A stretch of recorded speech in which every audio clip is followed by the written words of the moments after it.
자원봉사는 한 사람이 시작하면 옆 사람들도 하게 되고 나중에는 단체가 되어 자원봉사에 참여하게 되는 전염성을 가지고 있다고 말합니다.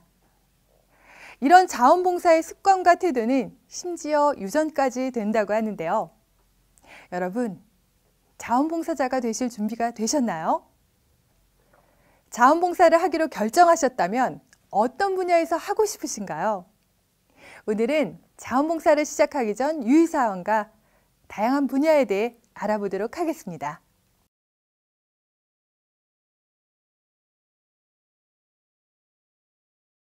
먼저 자원봉사 활동을 하기 전 어떤 주의점이 있을까요? 일반적으로 사람은 누구나 무한한 가능성을 가지고 있는 존귀한 존재이며 인종, 종교, 직업, 연령, 사고방식 등을 초월한다는 신념을 가져야 합니다. 자원봉사를 할 때는 겸손한 태도와 감사하는 마음을 가져야 하며 자원봉사 활동을 통해 더 많은 경험을 축적하고 자기 개발을 통해 삶의 풍요로움과 보람, 나눔의 기쁨을 맛보게 되는 것을 감사하게 여겨야 하겠습니다. 또 자원봉사자로서의 근무를 할 때 지켜야 할 몇 가지 수칙이 있습니다. 첫째, 봉사자의 감정을 개입시키지 않고, 둘째, 상대방에게 신뢰감을 주고 이해하도록 노력하며, 셋째, 상대방을 비판 또는 지시하지 않습니다. 활동 중에 알게 된 비밀과 약속은 반드시 지키며 봉사활동은 항상 점검하고 기록해야 합니다. 또한 자기 주관적으로 판단하지 말고 담당 직원과 의논하는 것이 좋습니다.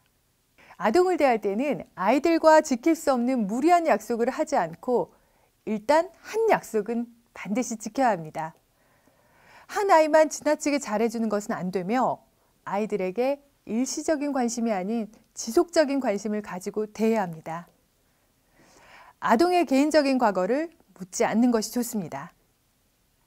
어르신을 대할 때는 어르신과 대화할 때 말을 분명히, 천천히 해야 하며 노인을 통해 알게 된 모든 내용은 비밀을 보장해야 합니다. 푸념이나 요괴는 동조하지 않고 어르신이 주는 물건, 음식은 하찮은 것이라도 감사하게 받습니다. 또 어르신은 추억을 소중하게 여기기 때문에 우리가 보기에는 쓸모없어 보이는 물건이라도 그분들에게는 소중한 추억이 깃들어 있다는 것을 명심해야 합니다. 장애인을 대할 때는 과잉보호나 과잉친절, 동정과 자선은 금물이며 개개인이 다르다는 것을 알아야 합니다. 한쪽에서 도움을 주고 한쪽은 받기만 하는 일방적 관계보다는 서로 인격을 나누고 대화할 수 있는 도움을 주고받는 관계가 되도록 노력할 필요가 있습니다.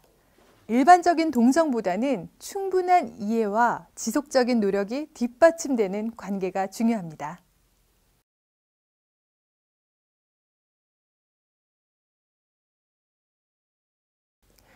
자원봉사의 분야는 매우 광범위합니다.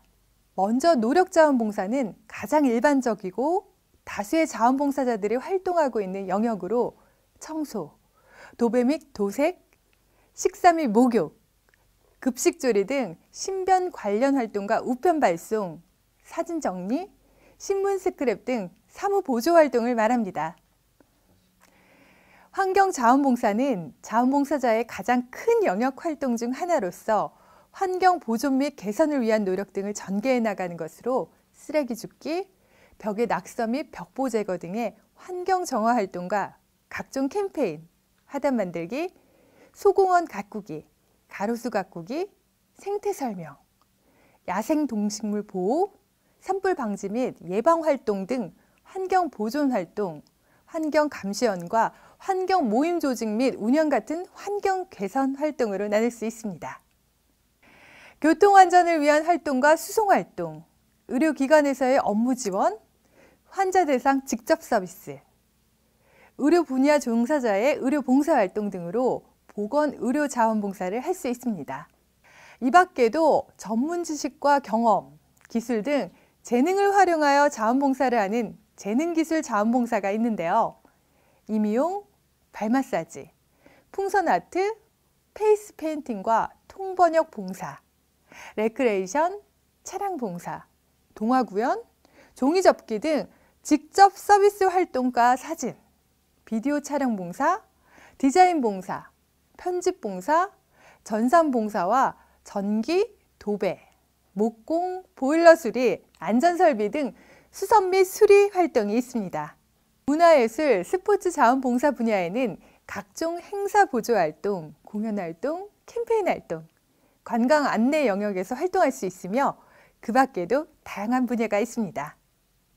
만약 나에게 맞는 자원봉사 활동을 결정하기 어렵다면 평소 관심 있는 영역과 분야를 선택하거나 자신이 평소에 관심 있는 대상을 생각하거나 전문적인 능력을 가지고 있을 경우 능력을 발휘하는 봉사활동을 찾아보는 것이 좋겠습니다. 자원봉사활동은 혼자서도 할 수 있지만 가족, 동료와 함께 할 수 있는 활동이기도 합니다. 자원봉사를 결정할 때는 무리하지 말고 일주일에 몇 시간을 할애할 수 있는지와 집과 가까운 곳에서 봉사하거나 거리가 멀어도 괜찮은지를 판단해야겠습니다.